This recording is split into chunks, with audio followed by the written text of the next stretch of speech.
Hey everybody, welcome back to another video. Today I'm going to be going over the most recent PLE from WWE. It's WWE Bad Blood from this past Saturday, October 5th. I didn't get a chance to stream it, but I did watch the whole entire thing. So how I usually do these types of reviews is that I go over all the matches and segments. This time just the matches because there's really no noteworthy segments. I'll get to the other one in a bit. And I'm going to rank the matches too, and then I'll give the full show rating at the end. So yeah. That's that. So it started off with CM Punk versus Drew McIntyre at Inside Hell in a Cell, and man, did these guys go off! It was just so much fun to watch these two kill the crap out of each other. It was very concerning because of Drew McIntyre's blood. It was more excessive than CM Punk's, and it needed 16 staples. Thank God he's okay. But man, what a match! What a match! Brutal violence. It made me uncomfortable at times to watch, but hey, such entertainment. I loved it so much. I'm gonna give it a 4.5 out of 5. It was really, really, really, really, really good. Their best match of the trilogy. Hell yeah. So yeah. Next up was the WWE Women's Championship between Bayley versus Nia Jax. This was a very sloppy match, but it was still good. It was still really good. It was kind of fun to watch, in my opinion, but it was just very sloppy and all that. Their match in SummerSlam was definitely a lot better. Tiffany Stratton came out, tried to cash in. That was where the goofy crap happened at the end of it. Tiffany Stratton came out, tried to cash in, just did not end up working out. Because once she was trying to cash in, Nia Jax was down, and then Nia Jax just did the Undertaker thing where she just like sat up out of nowhere. And Tiffany just tried doing this weird thing where she had Bayley pretend, like, I don't even know. It's weird. But she basically gave the briefcase to Bayley because Bayley apparently hit her. I don't know. I'm gonna give it a 3.3 out of 5 though. That match was good, but like it was really goofy the entire time.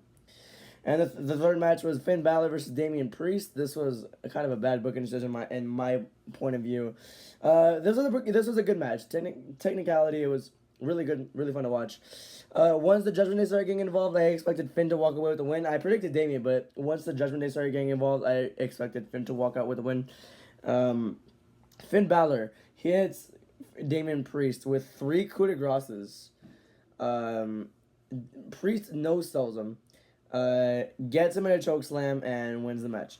Now, I'm okay with Damian winning, but 1 choke slam and trade for 3 coup de graces? No.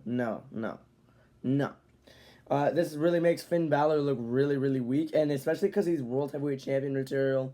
This bad decision there. Good match overall, but bad decision there. 3.4 out of 5. It was, Next up was the Women's World Championship between Rhea Ripley versus Liv Morgan with Dominic Mysterio in a shark cage. It was the match was so good. Actually, it was actually pretty decent, not gonna lie to you. It's actually a lot better than everyone says it was because of the ending. The ending sucked, I know that, but you had the match between these two. It really finally got started because in SummerSlam, all Liv was doing was running away, and like they would just trade with each other, like going outside and going back into the ring. Like it was just really annoying at SummerSlam. Still a good match at SummerSlam, but this one I feel like it was just a slight bit better because Liv was not running away this time. Liv was actually fighting Rhea Ripley, which pretty cool there. Rhea's obviously the most dominant one, but it's still pretty cool to see how Liv was trying to outsmart her during the match. Yeah, having Dom in the shark cage was really entertaining because he kept trying to taunt, he kept trying to do all that.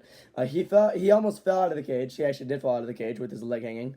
Then Rhea Ripley asked the ref for 1 minute and assaults Dom with the kendo stick. Raquel Rodriguez, no pop. That makes me sad because I really like Raquel Rodriguez as a face. She was okay. I just didn't like the gimmick, but she was like pretty cool, I guess. But like no pop for Raquel. I mean, it kind of hurts, but at the same time, it really doesn't. Because of her face gimmick, it was really hated. But it was really cool, and it was the first time ever seeing Raquel be, like, not smiling, not showing off her back, just serious, and just locked in and focused, and basically, it was cool to see that for the first time ever, in that opinion. And then, what was supposed to happen at the end as well was the ref was not supposed to see Raquel kill Rhea. The ref ended up saying everything. Liv and like Raquel, even though it was a DQ already at that point, Raquel literally put Liv on Rhea to pin her. Did not work out at all. It was just weird. The ending was obviously botched. The match was decent, but like man, the ending really screwed a lot of stuff up. Liv retains though by DQ. And then the main event was the Bloodline versus Cody Rhodes and Roman Reigns.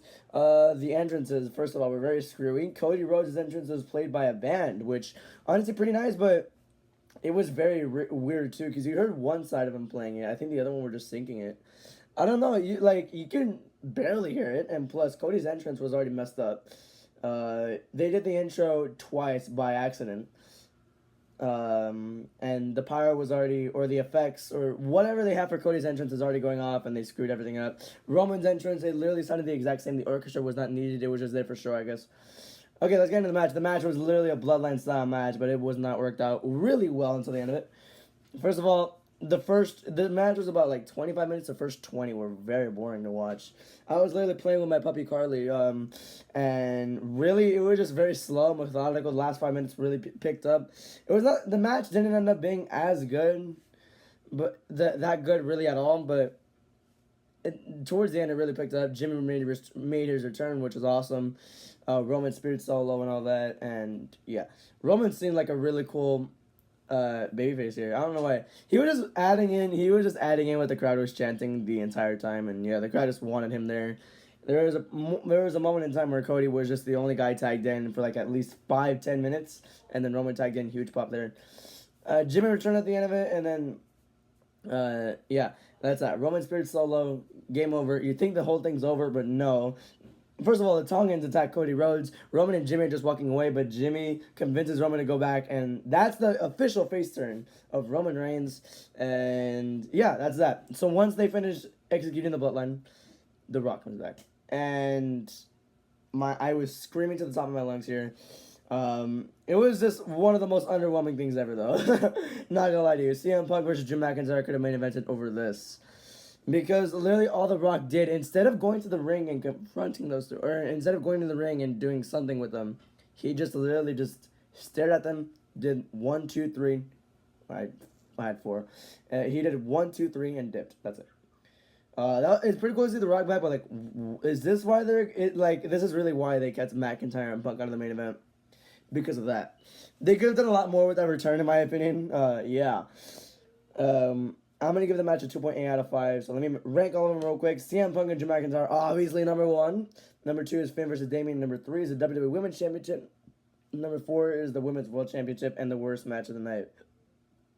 Not by a long shot, though. Not by a long shot. Was the Bloodline and Cody Rhodes. Bloodline versus Cody Rhodes and Roman Reigns. So, yeah. We had a segment here, which was...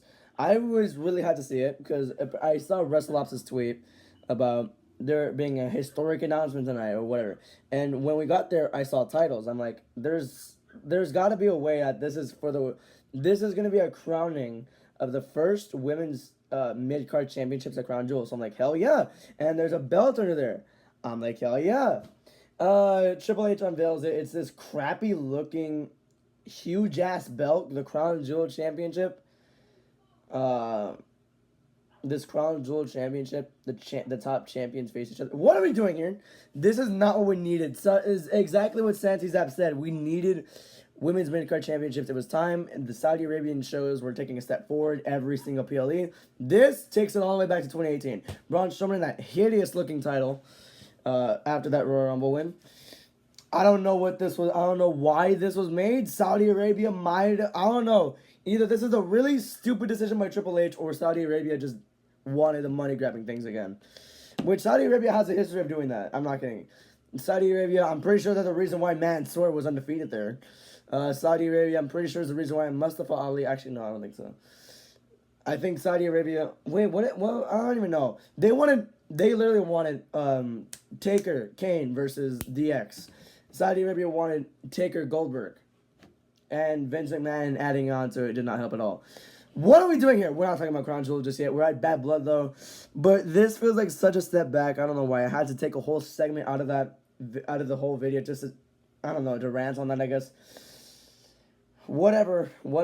And then there's this part after the show where Kevin Owens turned heel. But that's going to be saved for the SmackDown review.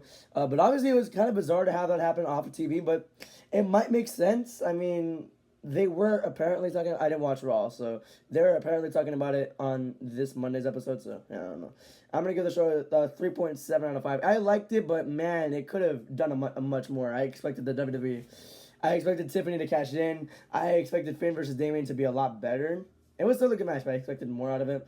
The Women's World Championship, I was expecting a lot better as well. Same thing for the main event tag match, and yeah, that's about it. It was still a good PLE though. 3.7 out of 5 is not a bad rating in my opinion. So yeah, thank you guys for watching. Have a good day. Goodbye.